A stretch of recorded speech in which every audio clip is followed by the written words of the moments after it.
నెల్లూరు నాట్యమయూరి భవ్య హాసినికి India book of records లో స్థానం. నెల్లూరు నగరంలోని పుర మందిరంలో శనివారం సాయంత్రం 4 గంటల నుండి 8 గంటల వరకు నిర్విరామంగా నాట్యం చేసిన నాట్యమయూరి భవ్య హాసినికి ప్రజలు ప్రశంసలు కురిపించారు. భవ్య హాసిని నిర్విరామంగా నాట్యం చేయడం వారి కుటుంబానికే కాకుండా నెల్లూరుకే గర్వకారణమని, ఆమె ఇంకా ఉన్నత స్థానాలకి ఎదగాలని నగర ఎమ్మెల్యే అనిల్ కుమార్ యాదవ్ ప్రశంసించారు. ఈ కార్యక్రమానికి పరిశీలకుడు మరియు న్యాయ నిర్ణేతగా ఇండియా బుక్ ఆఫ్ రికార్డ్స్ తరఫున దుర్గ వెంకటేశ్వరరావు వ్యవహరించారు. ఈ కార్యక్రమంలో small caller correspondent Padmaja Reddy, modern school అధినేత విజయ్ కుమార్ రెడ్డి, రంగనాయకులు, రంగనాయకులపేట దేవస్థానం ఈవో వెంకటేశ్వర్లు, కార్పొరేటర్లు తదితరులు పాల్గొన్నారు.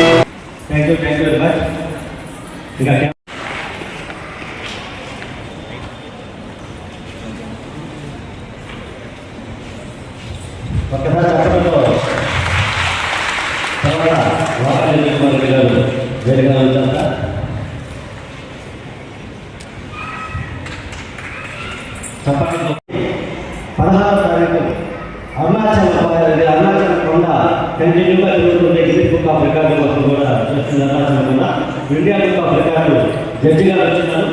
అదే దుర్గా వెంకటేశ్వరరావు గారు, మీరు కూడా దుర్గా వెంకటేశ్వరరావు గారు సార్ వచ్చి ఇండియా బుక్ ఆఫ్ రికార్డు నుంచి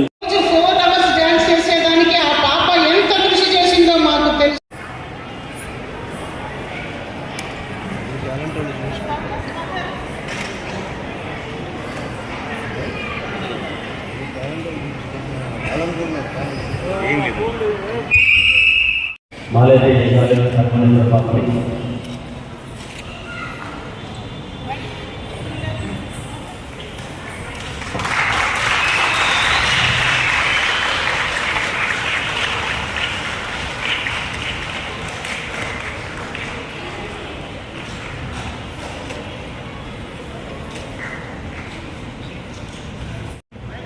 కుమార్ సార్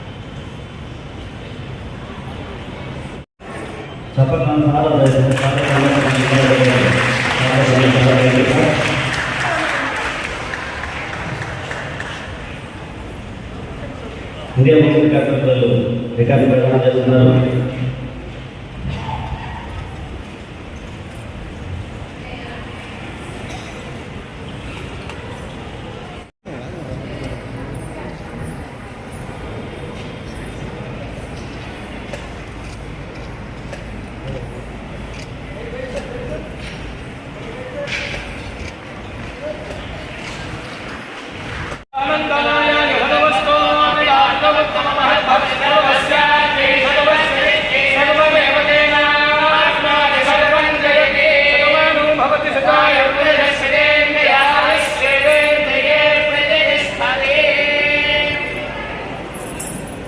ఇప్పుడు మన ఎమ్మెల్యే గారు మాట్లాడతారు.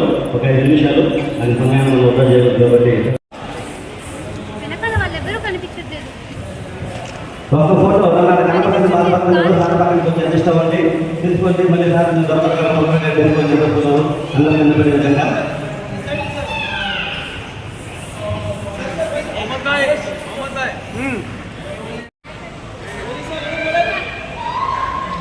ఒక్కసారి ప్రత్యేకంగా ఇవ్వడానికి ఫోటో అందరూ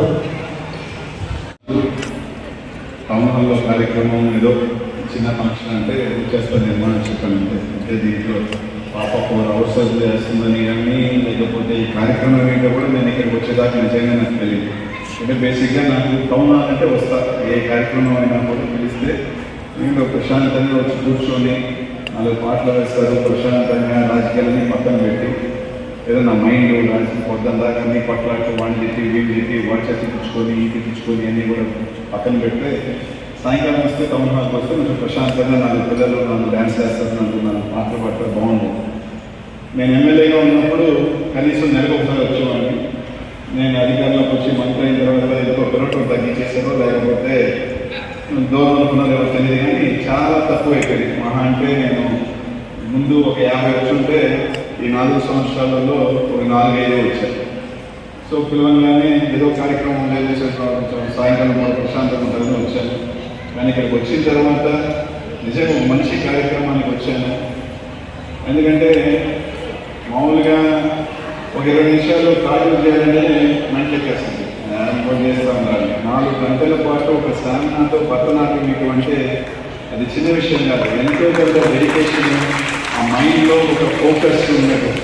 నిజంగా తల్లిదండ్రులకి ఇందాక టీచర్ చెప్పినట్టు తల్లిదండ్రులకి ప్రత్యేకమైన ధన్యవాదాలు తెలియజేయాలి. ఎందుకంటే పిల్లలందరినీ కూడా తల్లిదండ్రులు చూస్తాము, చదువుకోండి, డాక్టర్ అవ్వండి, ఇంజనీర్ అవ్వండి, ఎక్కువ మాట్లాడితే గవర్నమెంట్ ఉద్యోగం వస్తుందా, సివిల్స్ వస్తుందా, ఈ పనులు తప్ప వేరే ఒక దాంట్లో పంపించాలన్న ఆలోచన. ఎందుకంటే మనందరికీ కూడా భగత్ సింగ్ పక్కన ఇంట్లో పుట్టాలి కానీ మన ఇంట్లో పుట్టాలన్న ఆలోచన ఎప్పుడు ఉండదు. రాగాలంటే పక్కింట్లో చేయాలి, మనం మాత్రం ఉండదు. బట్ ఎవరైతే రిస్క్ తీసుకుని తమ పిల్లలకి ఉన్న టాలెంట్ని గుర్తించి కష్టపడతారో వాళ్ళందరూ కూడా పిల్లలంతా కూడా సక్సెస్ సాధించిన వాళ్ళు.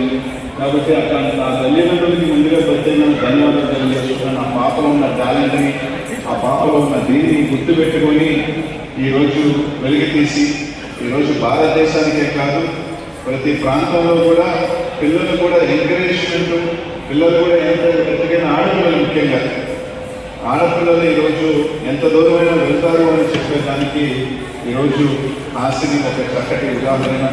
ఆ భగవంతుడు ఆ బిడ్డకి అన్ని ఆశీస్సులు, అందరి ఆశీస్సులు ఉండాలి, ఇంకా మంచి ఎత్తుకు ఎదగాలి. ఇండియా ముఖ్యం కాదు, ప్రపంచంలోనే ఆ గిన్నెస్ ఒక బోర్డు రికార్డ్స్లో కూడా ఆ పాప వెళ్ళాలని చెప్పి మనస్ఫూర్తిగా కోరుకుంటున్నాను. ఆ పాప నుంచి ఎంతోమంది చిన్నాళ్ళు, ఎందుకంటే ఇక్కడ కూర్చున్న తర్వాత ఎన్ని పాటలు వేసినా చిన్నపిల్లలు ఒక దేశం మనది ఆ పాట పాడినప్పుడు తెలియని ఒక ఫీలింగ్ మనకే వస్తుంది. అన్ని పక్కన పెట్టుకొని మన కాదు మనకు తెలియకుండా ట్యాప్ చేస్తుంటుంది అన్నమాట.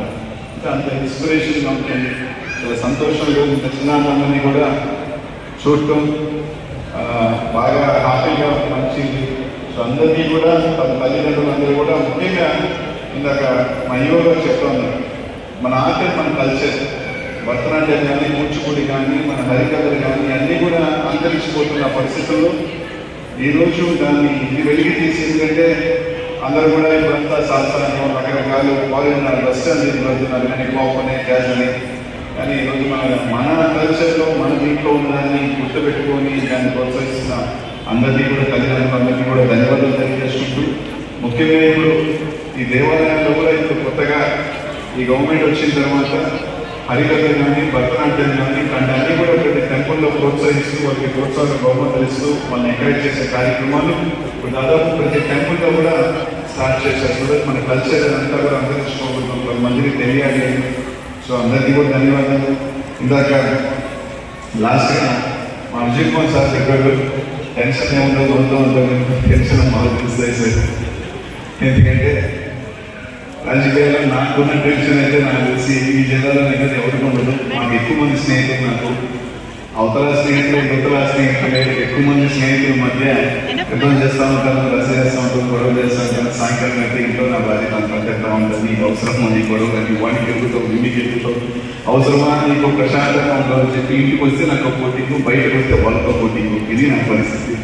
కానీ భగవంతుడి వల్ల సాయంకాలం పొద్దున ఏదో కూడా ఒక గంట జిమ్కి వెళ్తాను. ఆ జిమ్లోకి వెళ్ళినప్పుడే కొద్దిగా లేదంటే ఇప్పటికీ నాకు షుగర్, బీపీ, ఏమున్నాయని అన్ని జబ్బులు ఎప్పుడో 7 సంవత్సరాలు వచ్చేయాలి. అందుకని అన్ని టెన్షన్ ఉంటాయి పొద్దున్న చేస్తే నాకు. ఎందుకంటే మనం మామూలుగా ఎప్పుడు చిన్నోళ్ళకి వెళ్తాను, నేను కలిగితే పెద్దతోనే కలుపుకుంటారా పొద్దు నేనన్నా పొద్దున్న మర్చుకుంటాను. సో ఎప్పుడు ఇద్దరు ఎప్పుడు అన్ని నూరేసుకుని పడుతుంది కాబట్టి ఎప్పుడు నూరేసుకుని చెప్తా ఉంటాడని అది అలవాటు అయిపోయింది. కాబట్టి టెన్షన్ అంటే ఏమి లేదు సార్, ఎక్కువ టెన్షన్ పడుతుంటాను, ఎక్కువ అప్పుడప్పుడు అవసరమానికి రాజకీయాలు అనుకుంటూ ఉంటాను. అయినా సరే ఇదే అవసరం నాకు అనుకొని మళ్ళీ వచ్చి చూస్తూ ఉంటాను, అది పోయేటట్లేదు. కాబట్టి ఈ టెన్షన్ కూడా అందరికీ ఇలా చెప్పినట్టు ఫిట్నెస్ అనేది నిజంగానే చాలా ఇంపార్టెంట్. భరతనాట్యం అనేది కానీ ఏ ఆర్ట్ అయినా, ఏ స్పోర్ట్ అయినా, ఏ ఆర్ట్ అయినా మనం ప్రాక్టీస్ చేస్తే ఖచ్చితంగా మనం మెంటల్గా చాలా స్ట్రెస్ ఫ్రీ అవుతాం, ఫిట్ అవుతాం. ఎన్ని టెన్షన్లు వచ్చినా తట్టుకునే శక్తి మనకు ఉంటుంది. సో ఖచ్చితంగా ప్రతి ఒక్కరు కూడా ఇప్పుడున్న పేరెంట్స్ అందరూ కూడా తమ పిల్లల్ని స్పోర్ట్ కానీ ఇట్లా ఏదో ఒక ఆర్ట్ కానీ వాటి మీద ఫోకస్ చేస్తే ఖచ్చితంగా లేదా స్ట్రెస్ ఫ్రీ లైఫ్. సో ఈ కార్యక్రమానికి నన్ను పిలిచినందుకు స్మాల్ స్కాలర్స్ వారికి అండ్ సుబ్రహ్మణ్యం వాళ్ళకి సో ప్రత్యేకమైన ధన్యవాదాలు. ఒక సాయంకాలం పూట నన్ను పిలిచి కొంచెం ప్రశాంతంగా 4 మాటలు చెప్పుకునేదాన్ని. ఎందుకంటే టౌన్ హాల్లో నేను ఎప్పుడు వచ్చినా జనాలు తక్కువ ఉంటారు, అయినా కూడా పూర్తిగానే వస్తాను అనమాట. ఎందుకంటే సంథింగ్ బాగుంటుంది. కానీ ఒక రోజు టౌన్ హాల్ నిండాలనే చూస్తున్నాను. ఎందుకంటే అది నిండినప్పుడే ఇంకా కూడా ఆ పిల్లలు చేసే కష్టం చాలా మందికి తెలుస్తూ ఉంటుంది. సో ముందుగా అందరికీ కూడా చాలా థ్యాంక్స్ సార్. టైం కూడా ఎక్కువ మాట్లాడిస్తున్నా కూడా ఇంకా వేరే ఫంక్షన్స్ ఉన్నాయి కాబట్టి తొందరగా కూడా వెళ్ళగలుగుతాం కాబట్టి అందరికీ కూడా మనస్ఫూర్తిగా ధన్యవాదాలు తెలియజేసుకుంటూ సెలవు తీసుకుంటాం.